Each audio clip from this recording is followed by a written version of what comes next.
evening, all students, all person who is hearing my channel and video. तो कल हमने आपको कुछ एडवाइस दिया था कि शिक्षा का ग्रोथ होने के लिए कैसे हमको क्या करना चाहिए, क्या नहीं करना चाहिए, कैसे हम शिक्षा के लिए आगे अपने फ्यूचर को संभाल सकते हैं, किस तरह हमें स्ट्रगल करना चाहिए। उसी तरह हम आपको कल के टॉपिक में लेटर है, वर्ड है, सेंटेंस है बताया था। तो आज उसी के में हम आपको लेकर चल रहे हैं सेंटेंस। सेंटेंस को कल हमने डिफिनेशन दिया था। A sentence is a group of word which give us complete sense. Every sentence has a finite verb. Without finite verb it में बी फ्रेज या फ्रेज हो सकता है। फ्रेज में उसमें जैसे early in the morning, midnight, in the room corner, क्योंकि इसमें वर्ब नहीं आता है। इसमें वर्ब नहीं आता, वो अपना अर्थ तो देता लेकिन पूर्ण अर्थ नहीं देता है। और सेंटेंस में पूर्ण अर्थ देता है, पूर्ण अर्थ देता है। तो सेंटेंस पार्ट, वाक्य के भाग। There is main two part of sentence. वाक्य के मुख्य रूप से दो भाग होते हैं, तो सब्जेक्ट और प्रेडिकेट। तो सब्जेक्ट कर्ता, उद्देश्य। The subject of the sentence is what और whom the sentence is about. कर्ता वह वाक्य में होता है जो किसी के बारे में कुछ करने के लिए कहता है। जैसे the dog is sitting in the sun. दूसरा है my elder brother is a famous doctor. अब देखिए यहां the dog, sentence number 1 the dog, and sentence number 2 my elder brother. My elder brother दोनों सब्जेक्ट हैं, दोनों सब्जेक्ट हैं। अब देखिए ये आ गया। और प्रेडिकेट क्या कर रहा? प्रेडिकेट का डिफिनेशन में दिया कर्म या विधेय।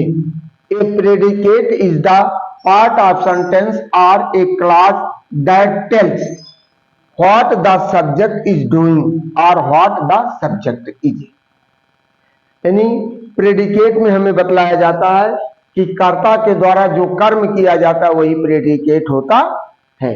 तो यहां जैसे is famous doctor, is sitting in the sun, is sitting in the sun या प्रेडिकेट है। अब इसको हम कह रहे हैं तो as example number 1, example number 1 यहां हम सब्जेक्ट लिख दे रहे हैं, यहां सब्जेक्ट लिख रहे हैं, यहां प्रेडिकेट, प्रेडिकेट। अब इसको दो भाग में बांट दे रहे हैं, इस तरह हम आपको दे रहे हैं। तो example number 1 the boy is sleeping, the boy is sleeping on the cot, on the cot. लड़का चारपाई पर सो रहा। अब देखिए स्पष्ट हो गया, एक कर्ता हो गया या हो गया। दूसरा दे दीज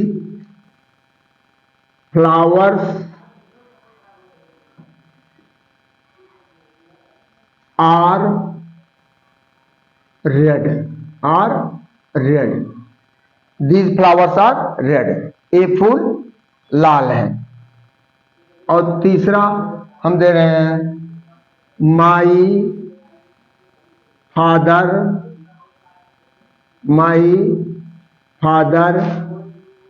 गेव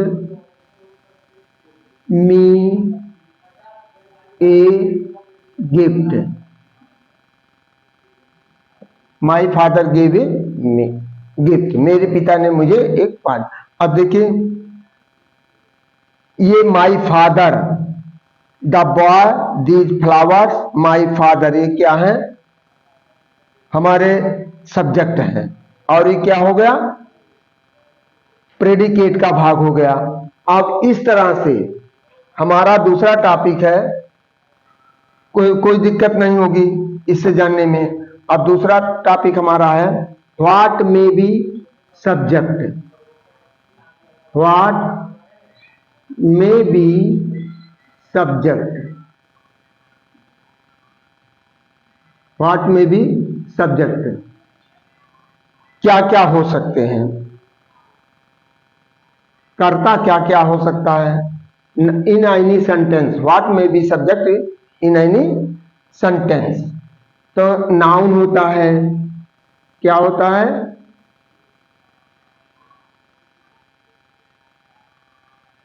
नाउन संज्ञा। नंबर 2 प्रोनाउन सर्वनाम। Number 3 infinitive.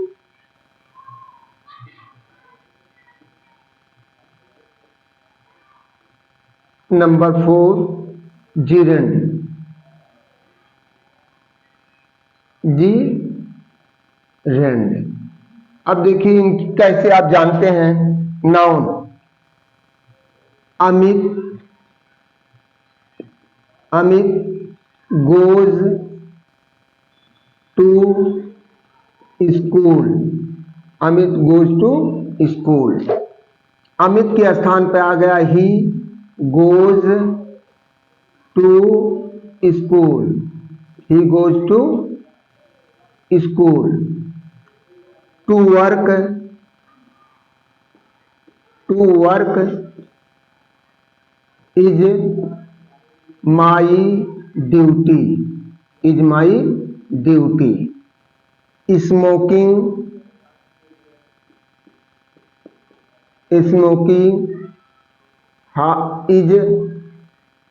Is harmful for health. Smoking is harmful for health. तो यहां आप देखेंगे, अब इसको हम सब्जेक्ट और प्रेडिकेट में डिवाइड करना चाहेंगे। तो हम आपको साधारण वे में बता देते हैं, किसी भी वाक्य में यानी जहां से सहायक क्रिया या मुख्य क्रिया या हेल्पिंग वर्ब या मॉडल ऑक्सिलरी वर्ब आते हैं, उसके वहीं से लेकर के प्रेडिकेट का भाग होता है, और सहायक क्रिया मुख्य क्रिया से पहले का भाग क्या होता है, वह सब्जेक्ट का भाग कहलाता है। उदाहरण के तौर पर हम दे रहे हैं, जैसे उदाहरण के तौर पर a fat man is walking in the morning।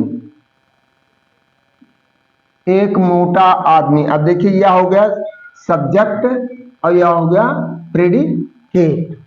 A fat man. अब बर्ड्स फ्लाई पक्षियां उड़ती हैं, पहला हो गया। दूसरा, तीसरा है टीचर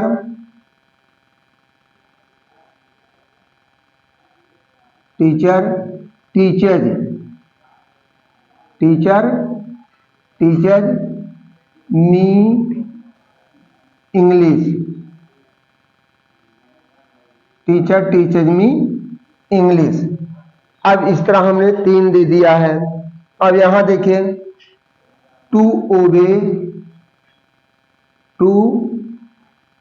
ओबे इज आवर ड्यूटी। आज्ञा मानना मेरा कर्तव्य है। अब टू ओबे आ गया, या चौथा एग्जाम्पल हो गया वॉकिंग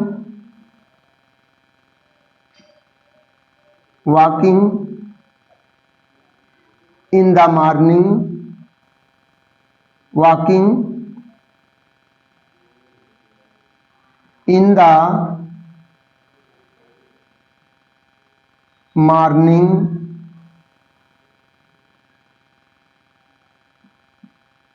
is good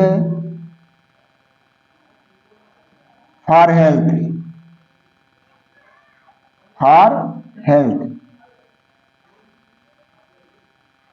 अब देखिए यहाँ वॉकिंग इन द मॉर्निंग, अब यहाँ तक आ गया सब्जेक्ट का भाग। वॉकिंग इन द मॉर्निंग ये आ गया आपका जीरेंड, इन्फिनिटिव हो गया, जीरेंड हो गया, और ये नाउन हो गए सब, या नाउन होते हैं। तो यह हमारा सब्जेक्ट और प्रेडिकेट का भाग हमने आपको क्लियर से रूप से बता दिया, जिससे आपको कहीं पर कोई दिक्कत ना हो। जब वाक्य में जहां पर सहायक क्रिया, helping verb, main verb, helping verb, main verb और ऑक्सिलरी वर्ब आते हैं, तो वहीं से लेकर के कंप्लीमेंट तक के भाग को हम सब्जेक्ट की प्रेडिकेट के श्रेणी में रखते हैं, और सहायक क्रिया, हेल्पिंग वर्ब या मेन वर्ब से पहले जो आएगा शब्द वह हमारा सब्जेक्ट का भाग होता है। जैसे अकॉर्डिंग टू एग्जाम्पल हमने दिया है, जैसे ये फैट मैन, क्रिया इज हेल्पिंग वर्ब है, is walking in the morning. दूसरे में बर्ड्स फ्लाई, ये मेन वर्ब है, बेस फॉर्म है ऑफ द वर्ब का। और टीचर, टीचेज मी इंग्लिश, ये भी बेस फॉर्म है। टू ओबे इन्फिनिटिव है, ओबे तो क्रिया है, लेकिन जब किसी वाक्य से पहले टू लगा देते हैं तो क्रिया इन्फिनिटिव बन जाती है, जिसका हिंदी में अर्थ निकालने पर नानी में आते हैं। और पांचवा हम दिए हैं walking in the morning is good for health, सुबह का टहलना स्वास्थ्य के लिए लाभदायक होता है। तो वॉकिंग हमारा क्या होगा, जीरंड। जब किसी क्रिया के बेस फॉर्म में आईएनजी जोड़ करके लगाया जाता है, वाक्य प्रारंभ में लिया तो अजीरण का काम करता है, और जिसका भी हिंदी में अर्थ निकालने पर नानी में आते हैं। तो इस तरह से हम आपको सब्जेक्ट और प्रेडिकेट के भाग में बता दिए हैं, और उसके आगे कल हम आपको बताएंगे। कल आज के वीडियो में हम इसका डिटेल से बताएंगे, जिससे इसमें एडजेक्टिव, क्वालिफायर कौन होता है, कौन एडजेक्टिव होता है, कौन डिटरमाइनर होते हैं, कौन एडजेक्टिव कौन डिटरमाइनर, इस तरह हम आगे चलकर बताएंगे, जिसका सब्जेक्ट के पार्ट का पूरा विस्तार पूर्वक बताएंगे।